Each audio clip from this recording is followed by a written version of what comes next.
सेदिन तुलसी स्वप्न भी भावी नथिला ता सहित एमती एक भयानक घटना घटिजिवो बोली। 7 जन्म पई ता हाथ धरी जे शपथ करथिला रहिबो बोली अधा रास्ता छाड़ी चलीगला। सेही हाथ को धरी तुलसी रास्ता उपर गड़ी गड़ी कांदिबाकू लागुथिला।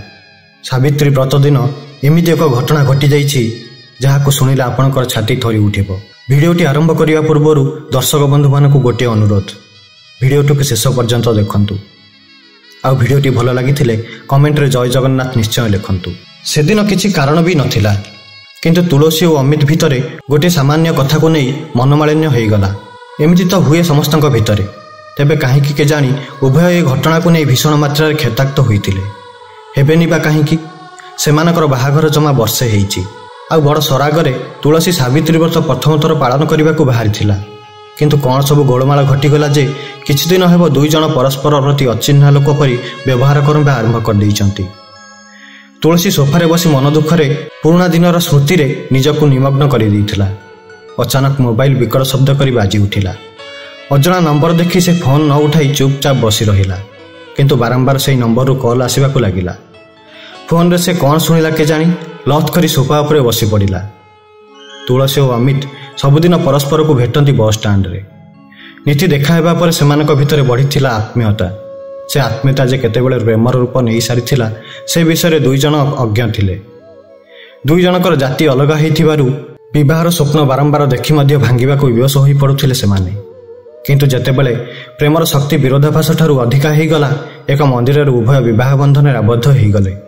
दुई परिवारर सदस्य माने ए विवाह को स्वीकृति देई नथिले, तेणु विवाह परठारु दुई जन दूरेई गले सेमानकर परिवार ठारू। सहर रे एक भड़ा घरे सुखर संसार गढ़िबाकू लागिले। प्रथमरु केते रंगीन थिला से दिन गुड़िक। असरंदी कथार वर्षारे भिजुथिले सेमाने। केतेबेले दिन सरी आसुथिला तो राति पुणी पाहि जाउथिला, समय चाहू चाहू सरी जाउथिला, जानिबार अवकाश नथिला। ता भाग्ୟରେ एते सुख थिला बोली तुलसी विश्वास करि पार नथिला। बेले बेले लागुथिला सते कि से स्वप्न देखुची। बाहागर परठारु अमित अधिक जत्नमान हो जाइथिला तुलसी पाई। बाहागर पूर्वरु तुलसीर परिवार ही तार सर्वस्व थिला। बापा माँ भाई भौणी समस्तक गहन बिताई से जानी पार नथिला जे बाहर मध्य दुनिया एक अछि। किंतु अमित ता जीवन को आसिबा परठारु दुनियार संज्ञा बदली जाइथिला। आउ से अमित भितरे पाउथिला से सब सुख। दुखर चिन्हवन नथिला, ता पाई थिला केवल सुख ही सुख। हाँ, मनर किछि अवशोष थिला निश्चय। बापा मांकर निष्पत्ति न मानी से जीवन साथी रूपे निज जाति ठारू न्यून जातिर पिलार हाथ धरी संसार गढ़िथिला। तार निष्पत्ति बापा मान सम्मान को भूल लुंठित करिथिला। आउ से जाति भाई आगरे बेस किछि दिन जाए मुंडपुति चलिबाकू बाध्य होइथिले। गोटे बेसरकारी संस्थारे अमित चाकरी करुथिला। आय सेमिति विशेष अधिक नुह, किंतु दुई जन खाई पी आराम रे चलिबा पई जेतिकी संबल यथेष्ट थिला। घर भड़ा बाबद को दरमार अधाधिक टंका चली जाउथिले भी सेमानकर विशेष असुविधा किछि हेउ नथिला।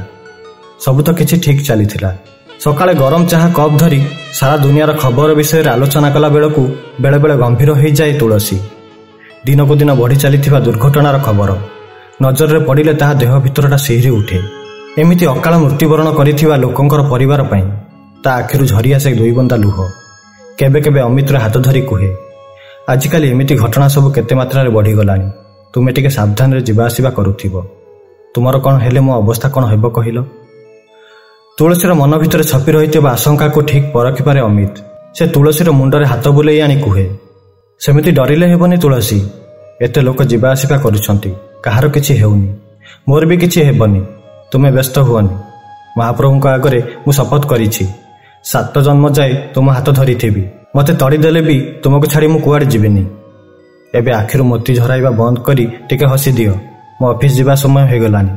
वर्षा छाड़ी जाइथिबा आकाश रे इंद्रधनु उंकी मारिबा परी चेन्नाई हस खेली जाए तुलसी ओठरे। अमित जानी पारुथिला तुलसीर मनर अवस्था। जहा प्रति सबुठारु अधिका प्रेम भाव थाए ताकू हरई देवार भय सदाबेले मन को आच्छन्न करी रखिथाए। निज परिवार व्यतीत आउ केही निजर नथिले तुलसीर। बाहाघर परठारु सांगसाथी माने भी दूरेई गले। तेणु तार सुख दुख भल मंद बुझिबार दायित्व केवल अमित उपर न्यस्त थिला। अमित मध्य ता कर्तव्य केबे हेळा करिनी। एई किछि दिन तळे जणा पड़िथिला घर को तृतीय व्यक्तिर आगमन विषय रे। सेदिन सारा रात्रि अनिद्रा होई उभय आगामी भविष्यत विषय केते कौन गपिले। एपरिक पिलार नामकरण भी करनेले आगरू। पुआ हेले नाम सुमित, झील हेले सुमिता। आग अपेक्षा ଅଧିକ ଯତ୍ନବାନ ହୋଇ ଉଠିଥିଲା ଅମିତ। ତୁଳସୀର ଡାକ୍ତରୀ ପରୀକ୍ଷା, ଠିକ୍ ସମୟରେ ଔଷଧ ଖୁଆଇବା ଓ ତାର ମନ ଯେପରି ଭଲ ରହିବ ସେ ଜିନିଷ ପ୍ରତି ଅଧିକ ଧ୍ୟାନ ଦେଉଥିଲା। କେତେବେଳେ କେମିତି ତୁଳସୀ ତା ଘର କଥା ମନେ ପକାଇ କାନ୍ଦେ। କେତେ ଖୁସି ହୋଇଥାନ୍ତେ ତା ବାପା ମା ଏ ସମୟରେ ଯଦି ସେମାନଙ୍କ ପାଖରେ ଥାନ୍ତା। କିନ୍ତୁ ତା ଗର୍ଭଧାରଣ ଖବର ଶୁଣାଇବାକୁ ବାପାଙ୍କୁ ଖୁସିରେ ଫୋନ୍ କରିଥିଲା। ବାପା ବଡ଼ କଠୋର ଶବ୍ଦରେ ତାକୁ ଗାଳି ଦେଇ କହିଲେ, ତୁ ମୋର ଝିଅ ବୋଲି ମୁଁ ଭୁଲି ଯାଇଛି। ମୋ ଇଚ୍ଛା ବିରୁଦ୍ଧରେ ଯାହାକୁ ବାହା ହେଇଛୁ ତା ସହିତ ତୋ ଖୁସି ବାଣ୍ଟ, ମୋର ସେଥିରେ କିଛି ନେଣ ଦେଣ ନାହିଁ। ରାତି ସାରା ଗୁମୁରି ଗୁମୁରି କାନ୍ଦେ ତୁଳସୀ ଓ ମନରେ ଭାବେ ତାକୁ ଏତେ ଭଲ ପାଉଥିବା ବାପା ଏତେ ନିଷ୍ଠୁର ଓ କଠୋର କେମିତି ହେଇପାରିଲେ। ଅମିତ ସବୁ ଜାଣିଲେ ବି ପାଟି ଖୋଲି ପଚାରେନି କିଛି, କାରଣ ସେମିତି ପଚାରିବା ଦ୍ୱାରା ତୁଳସୀର ମନରେ କାଳେ ଅଧିକ କଷ୍ଟ ହେବ। ବରଂ ସେ ଯଥାସମ୍ଭବ ତାକୁ ଖୁସି କରିବାକୁ ଚେଷ୍ଟା କରେ। ଅମିତ ଅଫିସ ଚାଲିଗଲା ପରେ ତୁଳସୀ ଘର ଭିତରେ ସମ୍ପୂର୍ଣ୍ଣ ଏକୁଟିଆ। ଅମିତର ଭଲ ପାଇବା ଓ ତା ନିଜ ବାପାଙ୍କର ଘୃଣାର ଦୋଛକରେ ଆଉଟୁପାଉଟୁ ହୋଇ ସନ୍ତୁଳି ହେଲା ବେଳକୁ ସନ୍ଧ୍ୟା ହେଇଯାଏ। ତା ପାଇଁ ସବୁଦିନ ଅମିତ କିଛି ନା କିଛି ଜିନିଷ ସାଙ୍ଗରେ ଧରି ଆସେ। କେବେ ତୁଳସୀର ମନପସନ୍ଦର ଜଳଖିଆ ଓ କେବେ କିଛି ଉପହାର। ଦିନସାରା ମନ ଭିତରେ ଉଠୁଥିବା ଦୁଃଖର ଜ୍ୱାଳାମୁଖୀକୁ ହସର ଆଢୁଆଳରେ ଲୁଚାଇ ତୁଳସୀ ଚାହା ତିଆରି କରେ ଅମିତ ପାଇଁ। ଏମିତି ବେଶ କିଛି ଦିନ ଚାଲିଥିଲା ସେମାନଙ୍କ ସଂସାର। ଅମିତର ଚାକିରିରେ ସେତିକି ବେଳକୁ ଅସୁବିଧା ଦେଖାଦେଲା। କମ୍ପାନୀଟି ଆଶାନୁରୂପକ ପ୍ରଦର୍ଶନ କରିନପାରିବାରୁ ସମସ୍ତ କର୍ମଚାରୀମାନଙ୍କ ଦରମା କମ୍ କରିଦିଆଗଲା। କିଏ ପ୍ରତିବାଦ ଉଠେଇଲେ, ଚାକିରିରୁ ଛଟେଇ କରିଦେବାର ଭୟ ଦେଖାଇବାରେ ଅବହେଳା କରୁନଥିଲେ କମ୍ପାନୀର ଉଚ୍ଚ କର୍ତ୍ତୃପକ୍ଷ। ତେଣୁ କାହାର ପ୍ରତିବାଦ କରିବାର ସାହସ ନଥିଲା। ସଂସ୍ଥାର ଏତାଦୃଶ କାର୍ଯ୍ୟାଳୟ ପରେ ସବୁଠାରୁ ଅଧିକ କ୍ଷତିଗ୍ରସ୍ତ ହେଉଥିଲେ ଅମିତ ପରି କର୍ମଚାରୀମାନେ।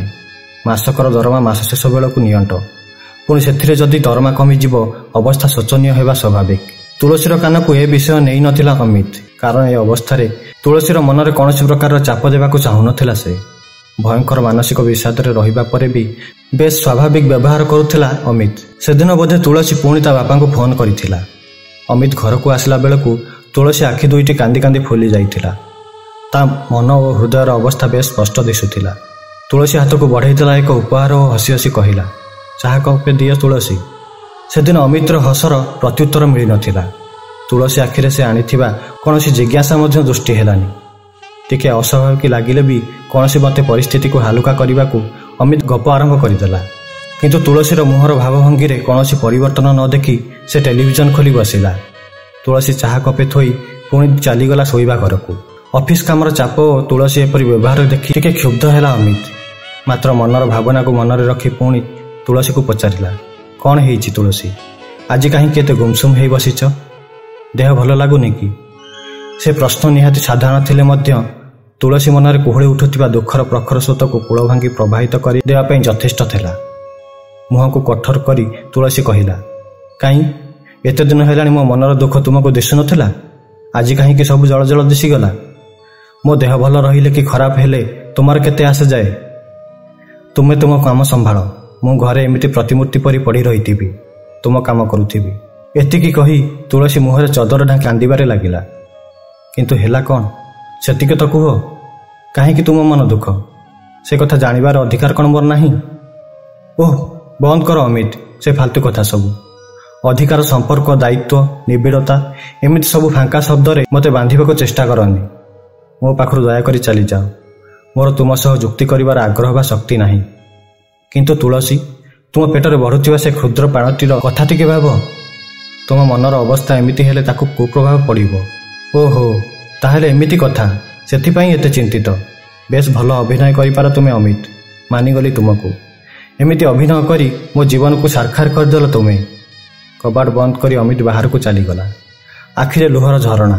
ତାକୁ ଲାଗୁଥିଲା ସେତିକି ସମୟ ଭିତରେ ତା ଦୁନିଆଟା ଜଳିପୋଡ଼ି ଛାରଖାର ହେଇଯାଉଛି। ଶେଷରେ ତା ଭଲ ପାଇବା ଓ ଆତ୍ମୀୟତା ତୁଳସୀକୁ ଅଭିନୟ ପରି ଲାଗିଲା। ଯାହା ପାଇଁ ସେ ସାରା ଦୁନିଆ ସହ ସମ୍ପର୍କ କାଟିଦେଲା, ସେ ଆଜି ତାକୁ କେତେ କଥା କହିଦେଇ ଗଲା। ତାର ଭୁଲ କେଉଁଠି ରହିଲା ବୁଝିପାରୁନଥିଲା ଅମିତ। ସୋଫା ଉପରେ ବହୁତ ସମୟ ପଡ଼ି ରହିଲା, ମାତ୍ର ତୁଳସୀ ବାହାରକୁ ଆସିଲାନି। ତେଣୁ ବଜାରରୁ କିଛି ଖାଇବା ଆଣି ଟେବୁଲରେ ବାଢ଼ି ତାକୁ ଡାକିଲା, ଆସ ତୁଳସୀ, କିଛି ଖାଇନିଅ। ଦେଖ ତୁମ ମନପସନ୍ଦର ଜିନିଷ ସବୁ ଆଣିଛି, ତୁମେ ନିଜେ ଖାଇନିଅ ଯଦି ଏତେ ଭୋକ ଲାଗୁଛି। ମୋର ଖାଇବାର ନାହିଁ। ସାନ ଭାଇର ବାହାଘର ହେଉଛି। କେତେ ସରାଗରେ ସେ ଫୋନ୍ କରିଥିଲା। ଆଶା କରିଥିଲା ସେମାନଙ୍କୁ ନିହାତି ନିମନ୍ତ୍ରଣ କରିବେ ବାପା, କିନ୍ତୁ ବାପା ରୋକଠୋକ ଶୁଣାଇ ଦେଲେ, ତୋ ପରି ଅଜାତିଆ ଲୋକ ମୋ ଘର ବାରଣ୍ଡା ମାଡ଼ିବାର ଆବଶ୍ୟକତା ନାହିଁ। ଆମ ଘରେ କ'ଣ ହେଉଛି ସେ ବିଷୟରେ 24 ଘଣ୍ଟା ମୁଣ୍ଡ ନ ଖେଳେଇ ତୋ ସ୍ୱାମୀକି ଧରି ବସିଥା। ବାପାଙ୍କ ପାଖରେ ମା ସକେଇ କାନ୍ଦିବା ସ୍ପଷ୍ଟ ଶୁଣିପାରୁଥିଲା ସେ। ବାପାଙ୍କର ଘୃଣା ଓ ମାଆର ବିବଶତା ଅନୁଭବ କରି ତା ମନ ଭିତରେ ଜ୍ୱାଳାମୁଖୀ ଫୁଟି ଚାଲିଥିଲା। ମାତ୍ର ସେ ଥିଲା ବିବଶ। ରାତିସାରା ବାପାଙ୍କ କଥା ଓ ଅମିତର କଟୁ କଥା ତୁଳସୀ ମନରେ ସୃଷ୍ଟି କରିଥିଲା ଭୀଷଣ ବିଦ୍ରୋହ। କାହିଁକି କେଜାଣି ତାକୁ ଲାଗୁଥିଲା ତାର ଏପରି ଅବସ୍ଥା ପାଇଁ କେବଳ ଅମିତ ହିଁ ଦାୟୀ। ପାଖାପାଖି 7 ଦିନ ବିତିଯିବା ପରେ ବି ତୁଳସୀ ଆଉ ଅମିତଙ୍କର ସମ୍ପର୍କ ସ୍ୱାଭାବିକ ହେଇପାରୁନଥିଲା। ହେବ ବା କେମିତି? ବାହାଘର ହେବା ପରଠାରୁ ଉଭୟ ପ୍ରଥମ ଥର ପାଇଁ ଏମିତି ଏକ ପରିସ୍ଥିତିର ସାମ୍ନା କରିଛନ୍ତି। ଆଉ 2 ଦିନ ପରେ ସାବିତ୍ରୀ ବ୍ରତ। ତୁଳସୀର ମନରେ ଅନେକ ଉତ୍ସାହ। ପ୍ରଥମ ଥର କରି ପାଳନ କରିବ ସେ ବ୍ରତ। ମନରେ ରାଗର ମାତ୍ରା ଯଥେଷ୍ଟ କମିଗଲାଣି। କିନ୍ତୁ ସେ ଅମିତ ସହ କଥାବାର୍ତ୍ତା ଆରମ୍ଭ କରିନି। ସାବିତ୍ରୀ ଦିନ ଅଫିସ ଗଲାବେଳକୁ ଦେଖିଲା ବିଭିନ୍ନ ମନ୍ଦିରରେ ଦମ୍ପତିମାନଙ୍କର ଭିଡ଼। ହାତରେ ପୂଜା ଥାଳି ଧରି କେତେ ଖୁସିରେ ସ୍ୱାମୀମାନଙ୍କ ସହ ସ୍ତ୍ରୀମାନେ ମନ୍ଦିରରେ ଅପେକ୍ଷାରତ। ତାର ମନରେ ଭାବାନ୍ତର ସୃଷ୍ଟି ହେଲା। ଭାବିଲା ଗୋଟେ ସାନ ଘଟଣା ପାଇଁ ସେ ତୁଳସୀକୁ ଦୂରେଇ ଦେଇ ପାରିବନି। ତା ଘର ପରିବାର ଠାରୁ ଦୂର କରି ବିବାହ ବନ୍ଧନରେ ଆବଦ୍ଧ କରି ରଖିଛି ତୁଳସୀକୁ। ଯଦି ତା ଭଲ ପାଇବାର ଅମୃତ ଚାଖିଛି, କ୍ରୋଧର ହଳାହଳ ପାନ କରିବାର ଅସୁବିଧା କ'ଣ ଅଛି? ସାବିତ୍ରୀ ବ୍ରତ ପାଇଁ ସବୁ ଜିନିଷପତ୍ର ସହ ଗୋଟେ ପାଟଶାଢ଼ୀ କିଣି ତୁଳସୀ ପାଖକୁ ଯିବାକୁ ମନସ୍ଥ କଲା। ମୋଟର ସାଇକେଲର ହ୍ୟାଣ୍ଡେଲରେ ଝୁଲୁଥିଲା ଗୋଟେ ନାଲି ରଙ୍ଗର ପାଟଶାଢ଼ୀ। ଅନ୍ୟ ଏକ ଜରିରେ କାଚମାଳି, ସାବିତ୍ରୀ ସତ୍ୟବାନଙ୍କର ମୂର୍ତ୍ତି, ପୂଜା ପାଇଁ ପାନିଆ, ଅଜର, ନାଲି ଶଙ୍ଖା ଓ କିଛି ଫଳ। ଜିନିଷ କିଣିଲା ବେଳକୁ ମନରେ ଥିଲା ଅପୂର୍ବ ଉତ୍ସାହ ଓ ଆନନ୍ଦ। ଆଜି ତୁଳସୀ ପ୍ରଥମ ଥର କରି ସାବିତ୍ରୀ ପାଳିବ। ମନେ ମନେ ଭାବୁଥିଲା ସେ ନାଲି ପାଟ ଶାଢ଼ୀକୁ ଦେଖି ତୁଳସୀ କ'ଣ କହିବ?